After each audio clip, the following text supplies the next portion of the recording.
Este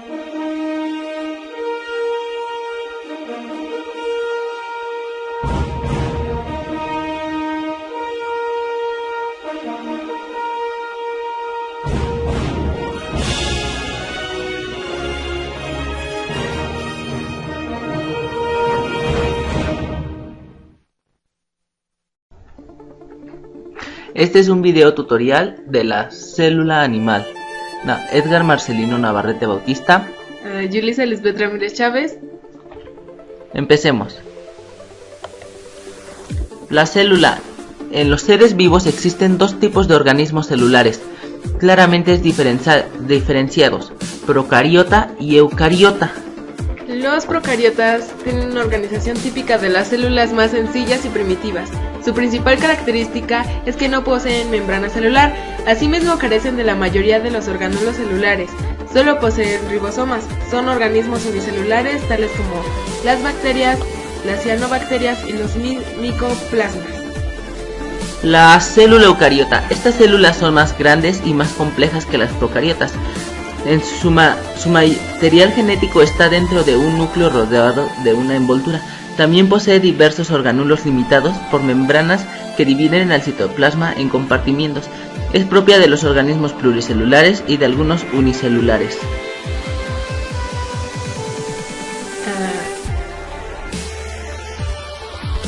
En una célula eucariota podemos distinguir tres partes fundamentales: membrana, citoplasma y núcleo.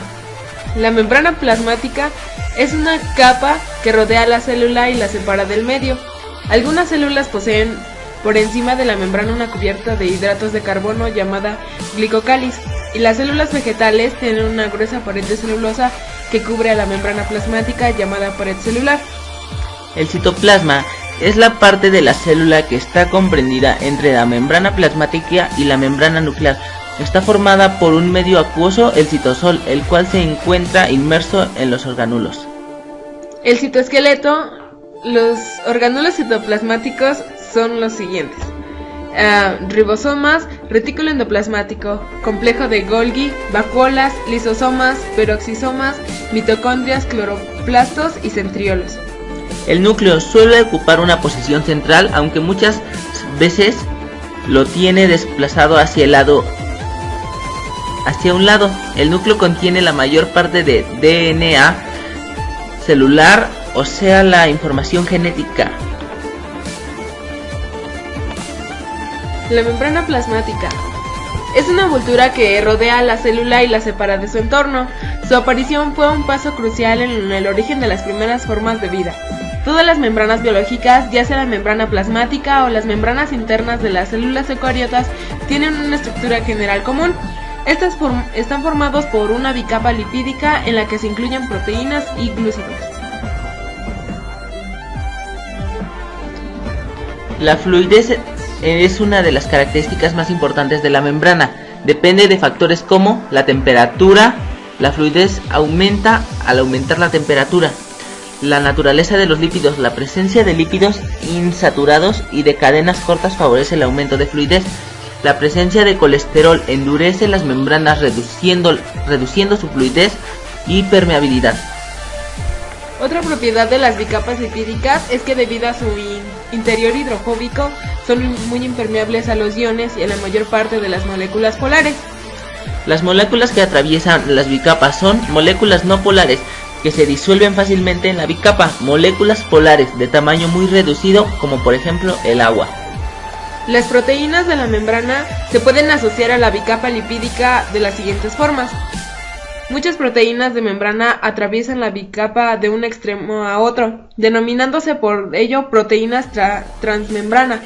Estas proteínas tienen una parte central hidrofóbica que interacciona con la región hidrocarbonada de la bicapa, y dos extremos hidrofílicos que interaccionan con el exterior e interior de la célula.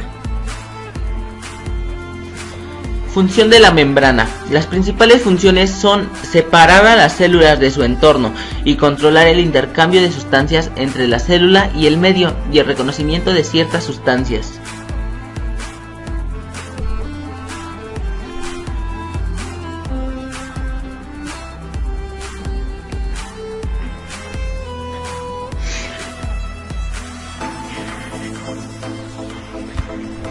Pared celular. La pared celular es una gruesa cubierta situada sobre la superficie externa de la membrana. Está formada por fibras de celulosa unidas entre sí por una matriz de polisacáridos y proteínas. Recuérdese que la celulosa es un polisacárido lineal de unidades de glucosa unidas por enlaces alfa, que forman una cadena muy larga y recta. En células muy especializadas, la pared celular puede sufrir modificaciones debido a sustancias depositadas sobre ella, tales como lignina, suberina, etc.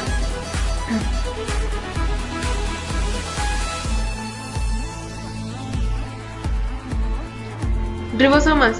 Los ribosomas son orgánulos muy pequeños, formados por una subunidad pequeña y una subunidad grande. Un ribosoma está formado por moléculas de ARN asociadas a las moléculas de proteínas.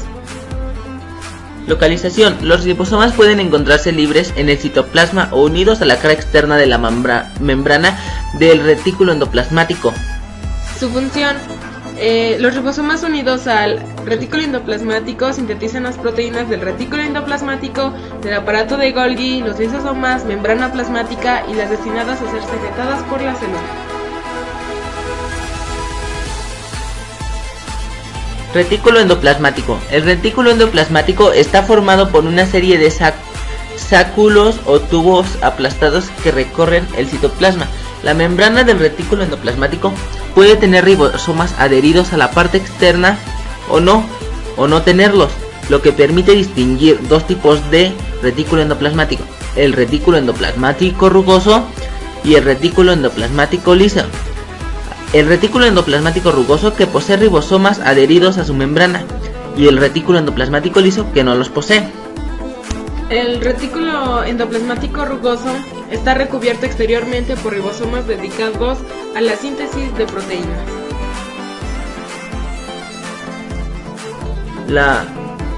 Las principales funciones del retículo endoplasmático rugoso son: síntesis de proteínas, proteínas transmembrana, proteínas solubles, glicosilación de proteínas. Retículo endoplasmático liso. Las regiones del retículo endoplasmático que carecen del ribosoma se denominan retículo endoplasmático liso. Funciones del retículo endoplasmático liso: síntesis de fosfolípidos y colesterol. Interviene en procesos de detoxificación. Pasamos al aparato de Golgi. Está formado por uno o más grupos de cisternas aplanadas y apiladas llamadas dictiosomas. Cada dictiosoma contiene normalmente entre 4 y 6 cisternas rodeadas de pequeñas vesículas. En un dictiosoma se distinguen dos caras diferentes, una cara de entrada y otra de salida. La cara de entrada está relacionada con el retículo endoplasmático del que salen vesículas que se dirigen a dicha cara. De la cara de la salida surgen diferentes vesículas de transporte que se dirigen a sus vecinos finales, las vesículas de secreción y los lisosomas. Función. El aparato de Golgi desempeña las siguientes funciones: procesos de secreción y reciclaje de la membrana plasmática, glicosidación, formación de lisosomas, formación de vacuolas.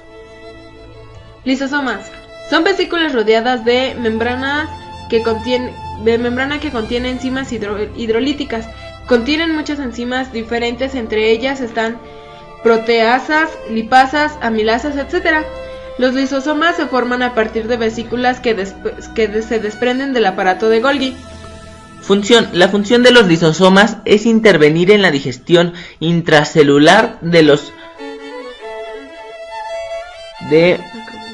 macromoléculas. Estos polímeros son hidrolizados y transformados en moléculas menores, monosacáridos, aminoácidos, etc., que se difunden a través de la membrana hacia el citoplasma. Lo que no fue dirigido sale al exterior. Ok, y ahora hablaremos sobre las vacuolas. Es una vesícula grande rodeada de una membrana llamada tonoplasto. Son orgánulos típicos de las células vegetales. Su número es variable y puede haber una gran vacuola o varias de diferente tamaño. Se originan por fusión de vesículas procedentes del aparato de Golgi. Su función. Las vacuolas realizan, entre otras, las siguientes funciones: Almacenan sustancias, tales como nutrientes, por ejemplo las proteínas de reserva de muchas semillas. O producidos de desechos tóxicos como la nicotina o el opio. Almacenan pigmentos como los que les dan color a los pétalos de las flores. El aumento de tamaño de las células vegetales se debe en gran parte a la acumulación de agua en sus vacuolas. Las vacuolas, recuerden algo muy importante, son en especial para guardar agua, nutrientes, etcétera, o pigmentos. El citoesqueleto es un verdadero armazón interno celular. Está constituido fundamentalmente por microtúbulos, micofilamentos, y el citoesqueleto es el responsable sobre todo de la forma de la célula. Los microtúbulos son pequeños cilindros huecos que forman una compleja red bajo la membrana plasmática y alrededor del núcleo celular.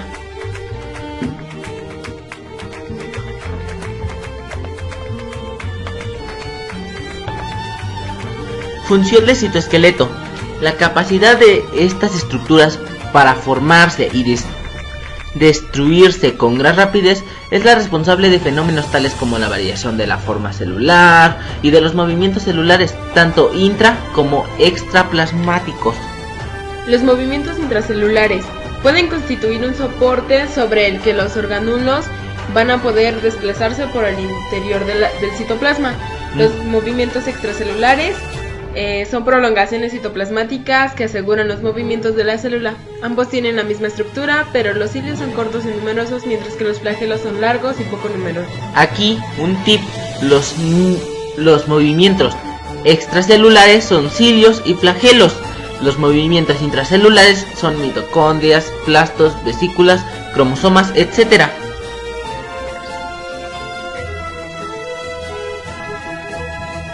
El centrosoma o citocentro o centro celular es exclusivo de las células animales. Está formado por dos estructuras cilíndricas llamadas centriolos. Cada centriolo consta de 9 grupos de 3 microtúbulos que forman un cilindro. Este cilindro se mantiene gracias a unas proteínas que unen los tripletes.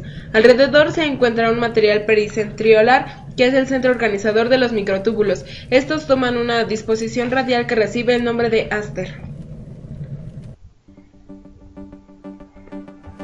Su función: forma el uso acromático que facilita la separación de la cromatina en la mitosis. Recuérdenlo muy bien porque en sí es muy importante su función.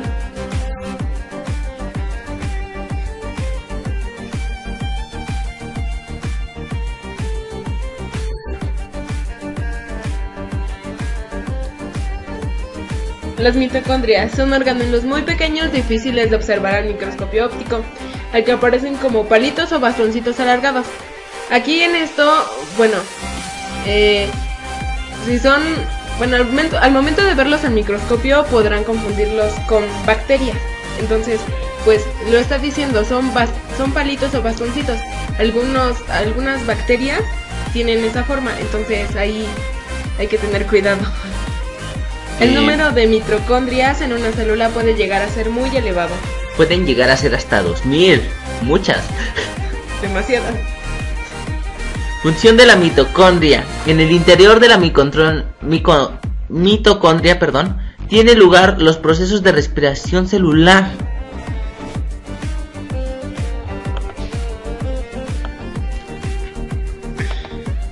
El núcleo. Una célula contiene una serie de instrucciones destinadas a asegurar su funcionamiento y su reproducción. Estas instrucciones están contenidas en genes, constituidos por ADN y localizados en los cromosomas. En los organismos eucariotas, los cromosomas están protegidos por una envoltura que delimita el núcleo de la célula. La longitud del DNA de una célula eucariota es muy grande. Una célula humana cualquiera, por ejemplo, una célula hepática, contiene alrededor de 1 metro de DNA. Sin embargo, el núcleo tiene solo 5 de diámetro. La forma de solucionar o superar este problema a lo largo del proceso de evolución de la célula ha sido empaquetar el DNA en cromosomas. Así, las células humanas tienen 46 cromosomas de diferentes tamaños y cada uno consta de una única molécula de DNA. La forma del núcleo es muy variable, aunque generalmente predomina la esférica.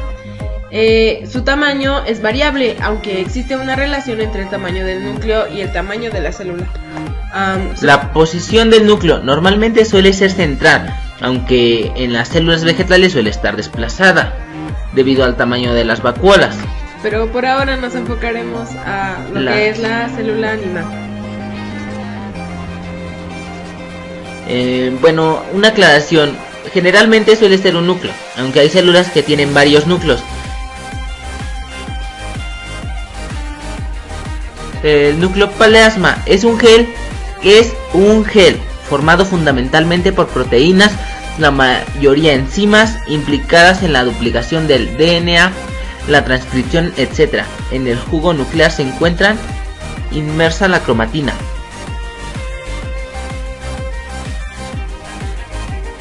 A la cromatina se le llama así por teñirse fuertemente por ciertos colorantes, como por ejemplo tinción de Gram o alguna otra cosa. Bueno, al hacer una tinción. Su composición de la cromatina pues está formada de ADN asociado a las proteínas. Las proteínas de la cromatina son de dos tipos, histonas y proteínas no histonas. Ultraestructurales. Las moléculas de DNA son muy largas, ya que miden varios centímetros de longitud, pero han de caber en un núcleo de unos micrómetros de diámetro. Tampoco crean que miden unos 50 metros, casi 1 kilómetro, Esa es una aclaración. No crean que tenemos unos 50 metros de 40. DNA.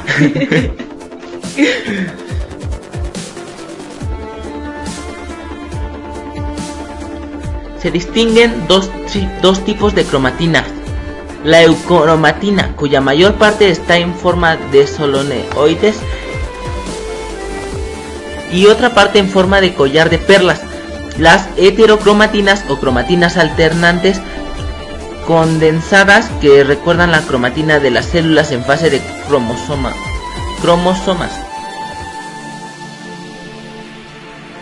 Los cromosomas. Cuando la célula va a dividirse, la cromatina se condensa mucho. Se cree que la fibra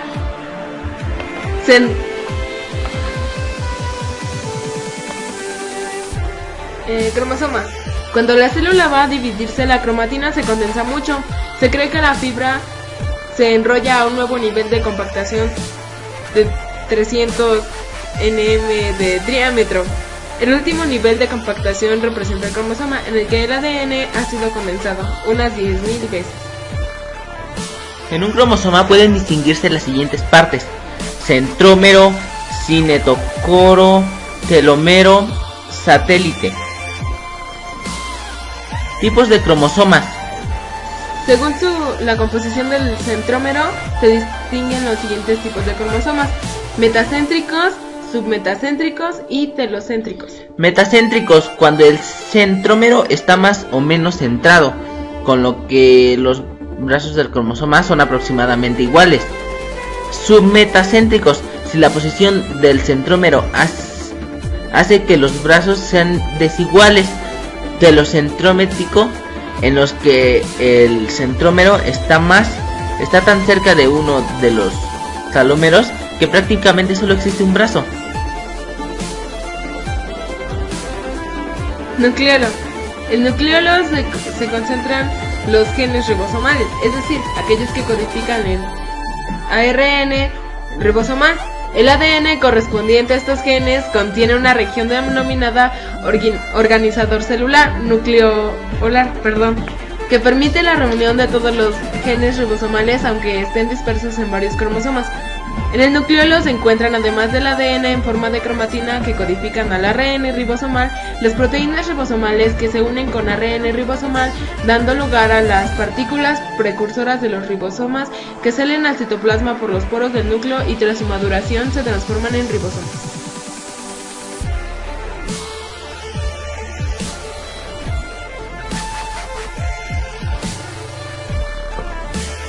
Bueno, gracias por su atención. Esperamos que esto les haya servido de ayuda.